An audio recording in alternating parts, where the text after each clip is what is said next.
students, today we'll study human ear. That is most important thing of the sound chapter.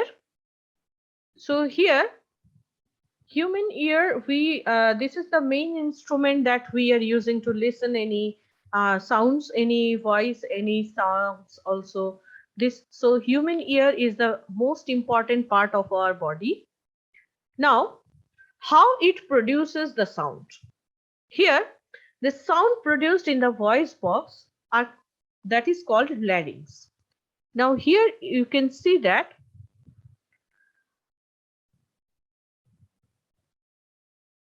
after this nostril, we have trachea, and in this portion we have the larynx, right? So this is actually the voice box, and this voice box is called larynx, that located upper end of the windpipe, and this is the windpipe. Okay, so it is located at the upper part of the windpipe, and two vocal cords. Here we have now two vocal cords that get stretched across in the voice box, and here it has a slit through which air is forced out by the lungs, and the muscles attached to the vocal cords that make it tight or loose. That means what? Whenever we are trying to talk, that means this is some change in the air pressure will happen. At that time, whatever the muscles attached to the vocal cords you have, that get tight or loose. And due to this, we are able to talk. We are able to talk. Okay. So this is that means for our voice, main part that is very, very important part, that is the voice box. So this is the production of sound by human. Now another part is that the receptor. Okay, we can say that the voice box, that is the transmitter, or that is the sound source of sound here in our human body. But another thing we have, that is the ear. So this picture, this is the picture of human ear. Okay, so now if we just make the gist whatever we have studied till now, that is the sound produced in the voice box. What is the name? That is the larynx. And this larynx, where it is at the upper end of the windpipe. Where it is? It is at the upper end pipe of the windpipe. And in this larynx or voice box, we have two vocal cords. Okay, and this stretched across in the voice box. Here, whenever we are trying to talk, that means some air pressure, change in the air pressure will happen. So the muscles that attach to the vocal cords, these muscles may get tight or loose. And that means at that time, we are able to produce the sound. Okay. So now it is clear.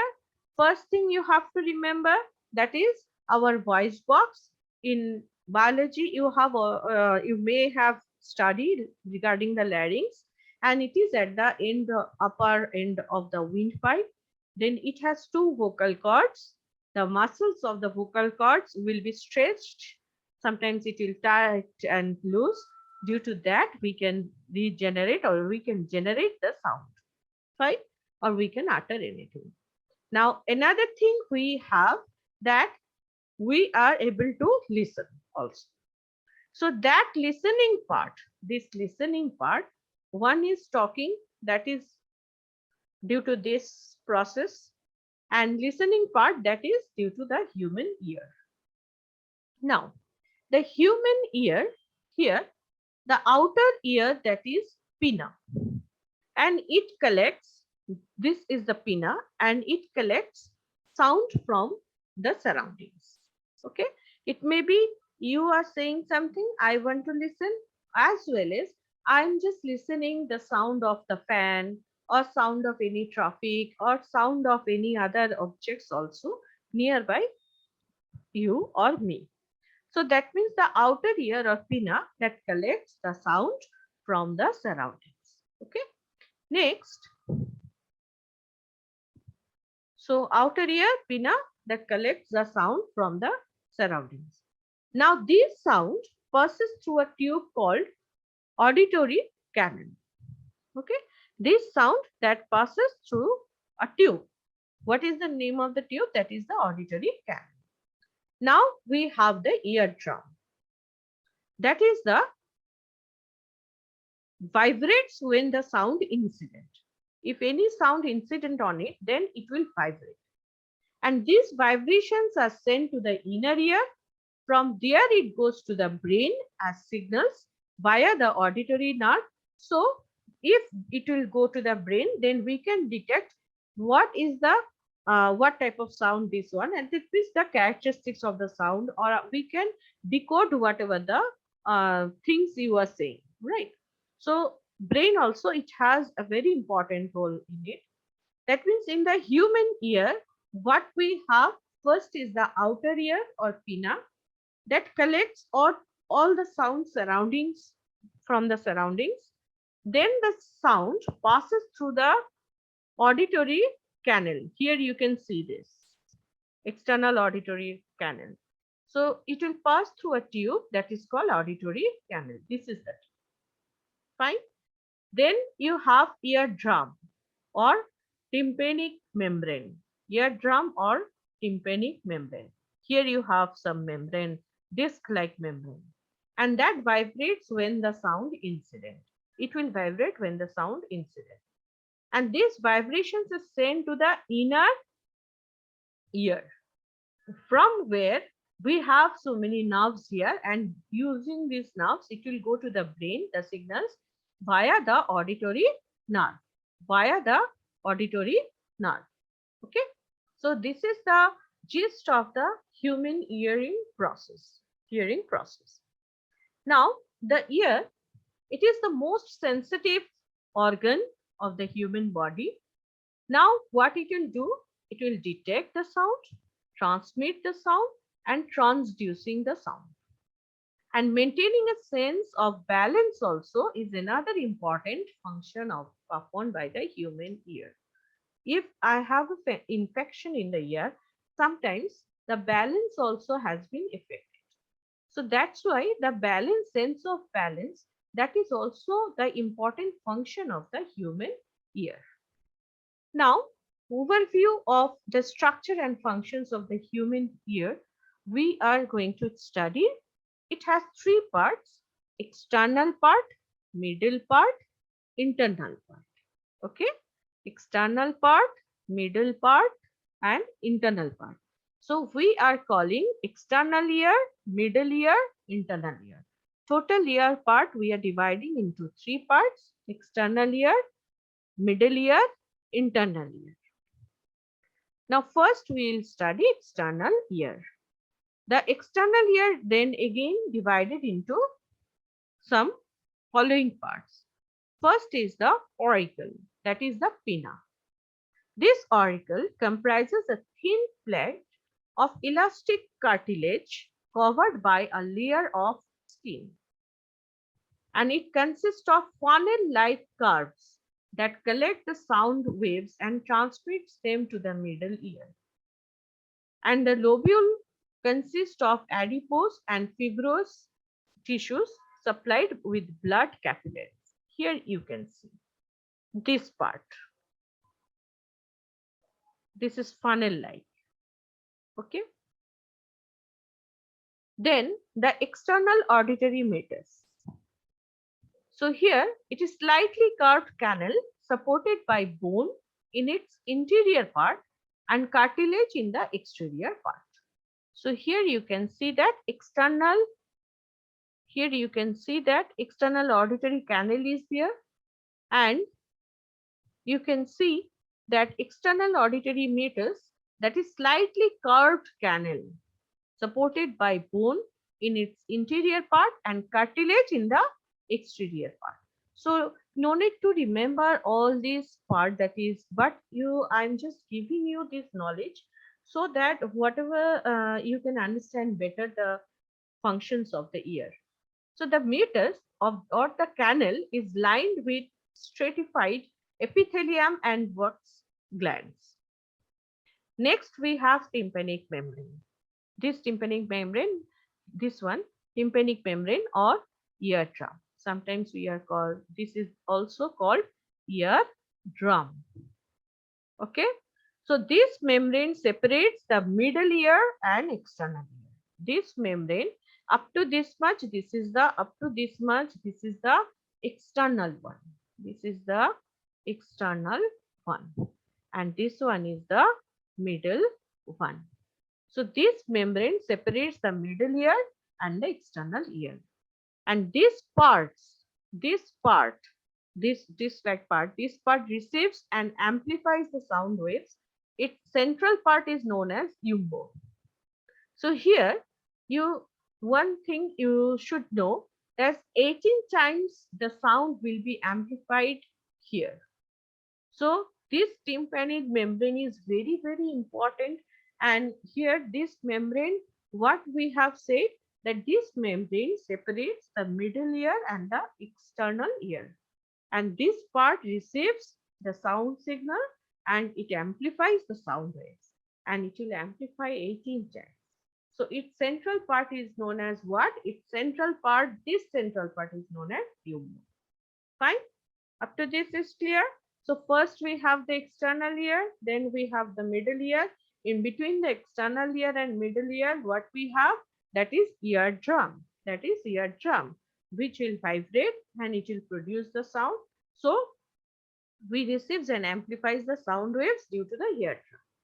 Then the middle ear. The middle ear has the tympanic cavity. Here you can see tympanic cavity. Okay. So this one is the tympanic cavity. It is narrow ear-filled cavity separated from external ear by a tympanic membrane. And here, this is the tympanic membrane or eardrum. And from inner ear by the bony valve. Okay.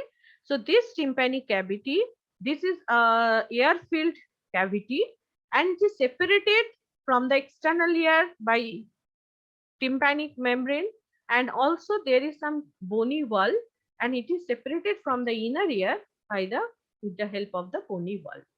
And this tympanic cavity has an auditory tube. It has an auditory tube known as eustachian tube in its anterior wall. Here you can see that this one, this tube, okay, this tube, eustachian tube. Now this eustachian tube, this tube, this one, this portion, okay, this eustachian tube, this is 4 centimeter long tube and it equalizes. What is the function? That you have to remember, that it equalizes air pressure on either side of the tympanic membrane. So this is the tympanic membrane. So it equalizes the air pressure on either side of the tympanic membrane. Because although you can see that someone, doctors always are telling that whenever some high pressure will be on the tympanic membrane, at that time it may rupture. So that's why some equalizer also should be there that equalizes the air pressure. So this tympanic, the eustachian tube, that does this job. Then ear ossicles.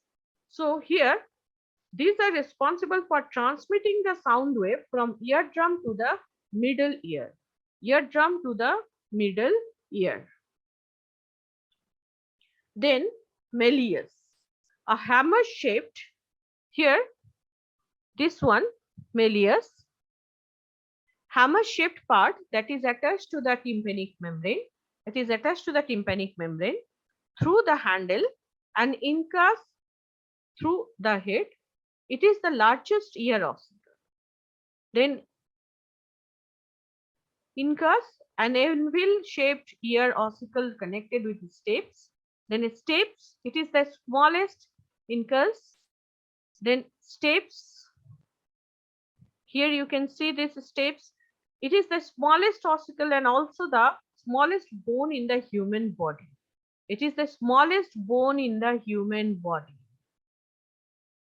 Stapes. Okay. So inner ear. Now in inner ear, now we are going to, so this much is the middle ear. This much is the middle ear. This much is the middle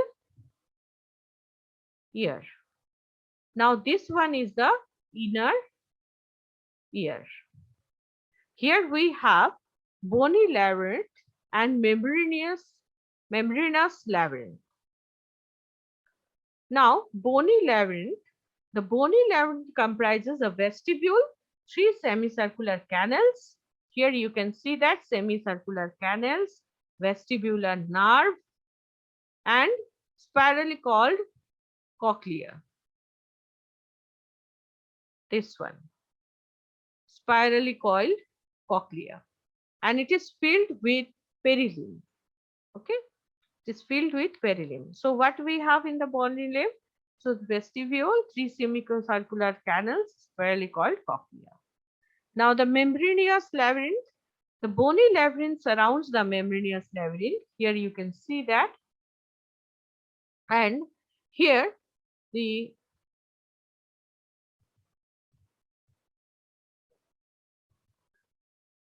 bony labyrinth surrounds the membranous labyrinth. It comprises sensory receptors. This is very important, sensory receptors responsible for balance and hearing. And it is filled with endolymph and comprises 3 semicircular ducts and cochlear duct, sacral and utricle. The sensory receptor include crest, an organ of cautery, and ampullaris macule. So function of ear, there are different functions of the ear. Following function is this. First is the hearing. This mechanism of the hearing involves the several steps. First is that the sound wave pass through the auditory canal, this one auditory canal, and reach the eardrum. The vibration produced pass through the tympanic membrane of the eardrum to the tympanic cavity, It reaches here. Okay. Just a minute. It reaches here. Then the ear ossicles in the tympanic cavity receive the vibration. This will vibrate, vibrations, and that stapes pushes the oval window in and out.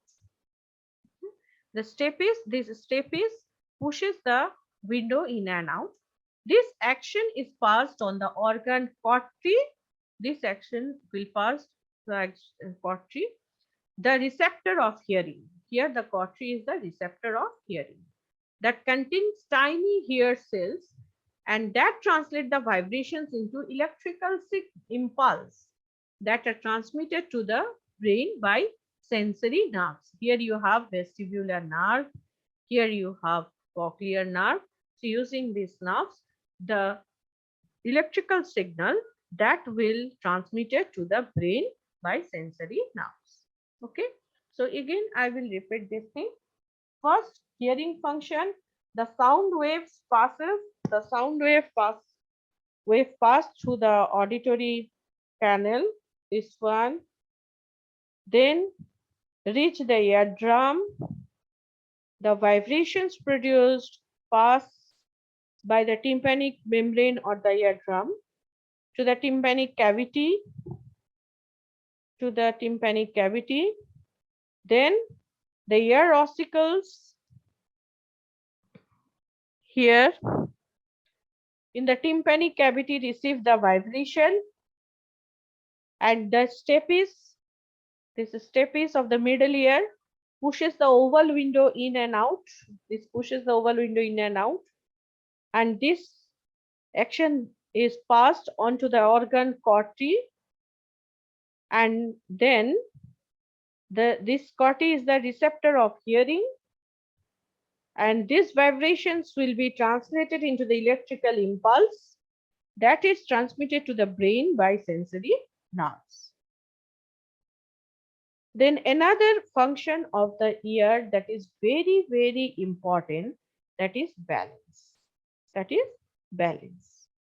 Now, here the eustachian tube and the vestibular complex are the more important parts of the ear responsible for the balance.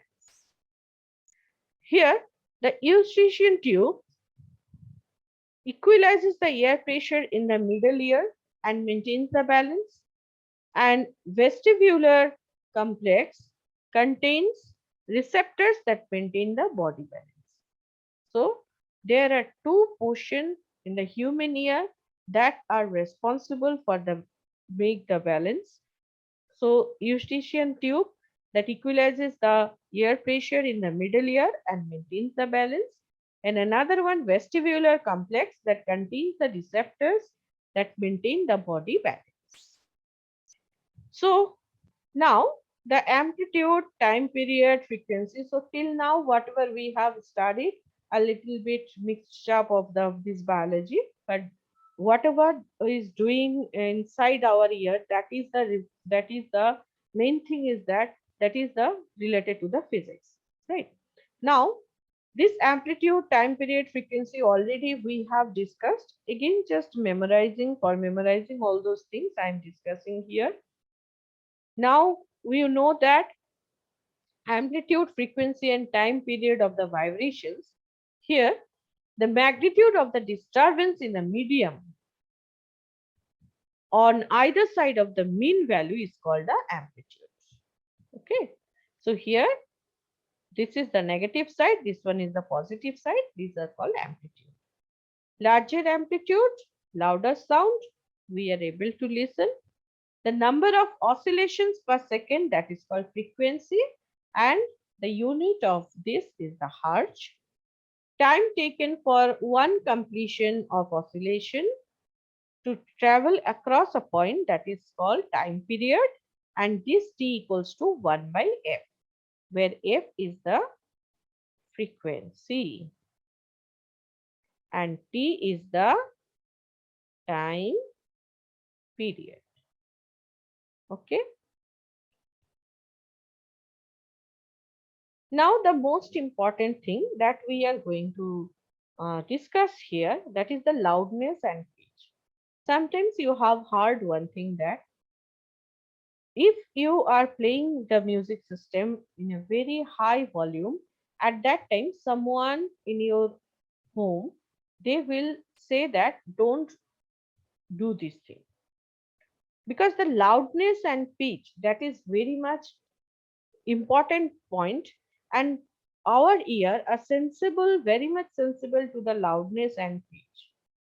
So volume or loudness of the sound, that depends on the amplitude. The force with which an object is made to vibrate gives the loudness, and the number of oscillations per unit time directly proportional to the frequency. So here you can see that this is quieter, this is acceptable for our ear, this is louder. So here this amplitude is very high, right? I can use the more volume, I can give, so more amplitude I can get. So that means if the amplitude is very high, loudness is very high, right? Loudness is very high. So at that time it can be harmful for your ear. So please do not do this thing. Okay. The number of oscillations per unit time directly proportional to the frequency. Now one thing, what is the pitch? In the second picture you just see, this is the, here you have the crest and total time, here you have deeper pitch and here you have higher pitch. That means for this particular time you have so many oscillations, so you have higher pitch. Some of us, they have the higher pitch volume, and some of us, they have very lower pitch volume or deeper pitch volume, right? So pitch is high, that means I am able to reach my voice to a very distant person. pitch is very low, that means I cannot do. And a pitch and loudness is different. And loudness is, that is, my pitch may be low, but whenever I'm just shouting, at that time my loudness is will be applicable, right? So very clear about loudness and pitch. Now audible and inaudible sound. As I have told, our human ear, that is very much sensible to our, voice on all our sounds of the surroundings. So audible range, that is 20 hertz to 20 kilohertz. Also, I have described that this 20 hertz becomes 12 hertz whenever in laboratory arrangement. That means there is no other voices or sounds here there. Okay. So below 20 hertz, that is inaudible for us because I'm not going to laboratory to listen to anything. So below 20 hertz, that is inaudible. That is called infrasonic range. What is called?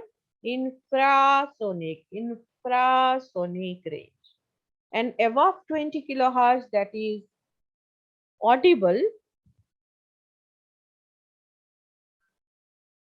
not audible, not audible, that is called ultrasonic range. So infrasonic is what? Below 20 hertz, I cannot listen, that is inaudible, that is infrasonic. And above 20 kilohertz, that is not audible, that is ultrasonic range. Now traveling of the sound wave. Longitudinal wave. When sound waves are present in a waveform, we instantly notice some basic characteristics. Here you can see that the cycle starts from here and cycle ends here. And this is the wavelength and this one is the amplitude. So these waves are alternately regions of high pressure and low pressure. Here you have high pressure, here you have low pressure. So here that means this is the longitudinal wave. Now frequency or pitch of the sound. So pitch already I have discussed, here I am just elaborating that thing. This parameter decides whether a sound is perceived as high pitched or low pitched. And the frequency is also known as pitch. The frequency of the vibrating source of sound is calculated in cycles per second. Here you can see that for this particular time period, as I have told earlier also, only half cycle is there. Cycle means one positive half cycle, this is positive half cycle, this is negative half cycle. And this total thing is the one cycle, right? And in this time period, you can see that here two cycles may be possible. That means pitch is high. If within this time period, I have more than so many cycles at that time, I can say pitch is very, very high, right? So how many cycles will be there within a particular time period, that determines what will be the pitch. That determines what will be the pitch. Okay.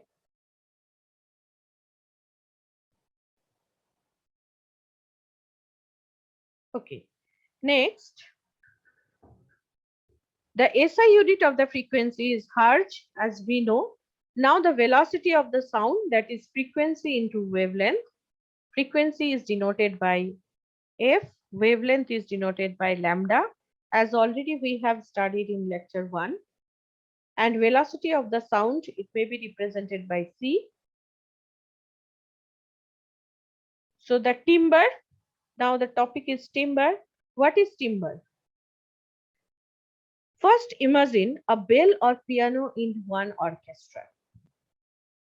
The same musical notes can be obtained by both the instruments, both by piano and different instrument also.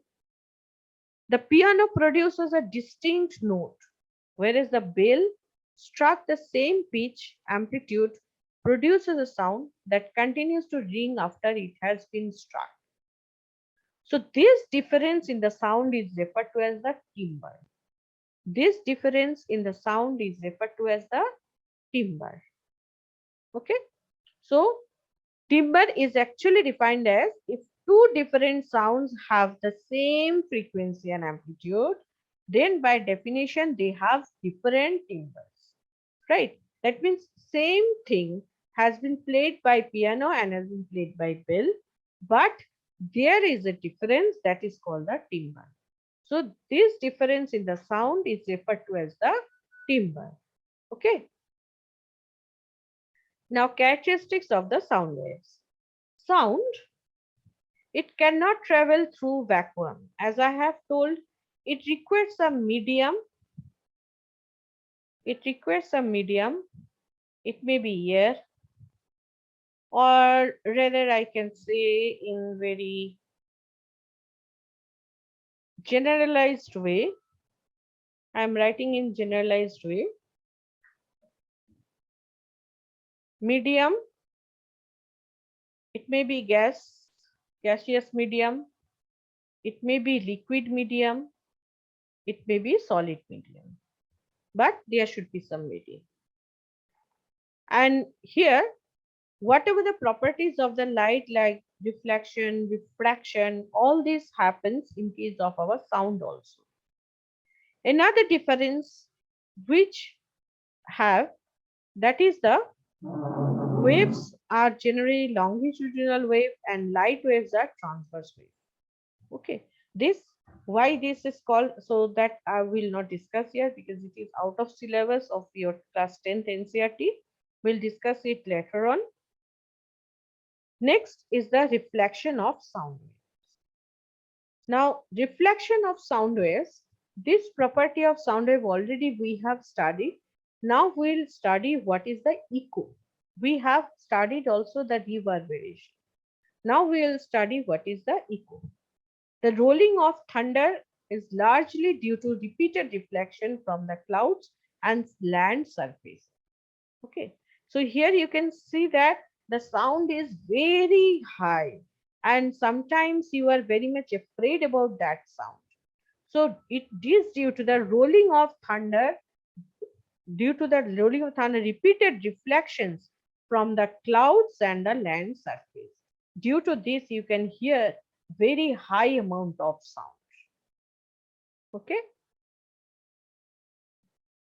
So the reflection of sound follows the same principle of light wave we have studied. For an appreciable reflection, the reflecting surface should have large surface area like cloud. We have studied. The principle of reflection is used in technology like sonar, that is sound navigation and ranging. The abbreviation of sonar, that is sound navigation and ranging, where the sound waves are used usually underwater to navigate and communicate. Our navy, that we have defense system like our navy also, they are using this sonar to navigate and ranging. And also the fishermen also sometimes they are using this. The sound waves that reflect from the object are used to detect the objects on or under the surface of the water. Because the sound, it has the reflection, this also can be done by the sound. That's why if there is some object here and here we have some water, so the sound energy that will strike with the object and it will come back to our ear. So how much time it will take to move here, that speed in this medium we know. So at that time we can detect what will be the distance of this object. Okay, what will be the distance in between the object and us. Now here you can see refraction of sound waves. Like refraction of light, suppose this is the air medium. Just a minute. This is air medium and this is water medium. So refraction in light occurs when the density of the medium in which light is traveling changes. We have seen this thing. But refraction in sound also occurs when the density of atmosphere it is traveling through changes. Here you have some aeroplane, and you can see that the sound of the aeroplane that strikes in this medium. So if there is some sonar here, and it will be refracted, and then you can see that it can be heard by this object, right? So this is the refraction, and here we are moving from lighter medium to denser medium. Okay, so the density of the gas decreases with the rise in temperature, and inversely proportional. That means what? Inversely proportional. And here, whenever temperature is very high, at that time density of the gas decreases. So light wave, whatever it will do, that is total internal reflection, it will also do the same thing. The sound wave also do the same. Now the diffraction of sound waves. The sound waves have ability to bend around the obstacles. If there is a small hole in the door, that small opening itself would act as localized source of sound. The diffraction of the sound waves is an important part of our experience in the world. You can see that suppose this is a room and there is a hole here. So this sound will penetrate inside this one, right?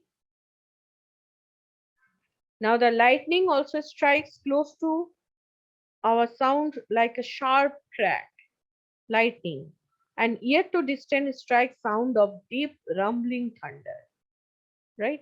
So this is because deeper tones of sound waves can bend across obstacles better than sharp sounds, so you hear only the deep rumbling.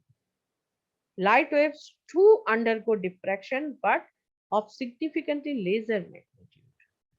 So here we can listen the sound of this thunder.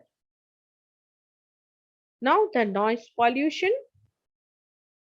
So here noise pollution, noise and music. There is a big difference. Suppose first one is the sound what we that is audible. We are talking. That is a sound. So that is very much pleasant. You are talking. That is also sound.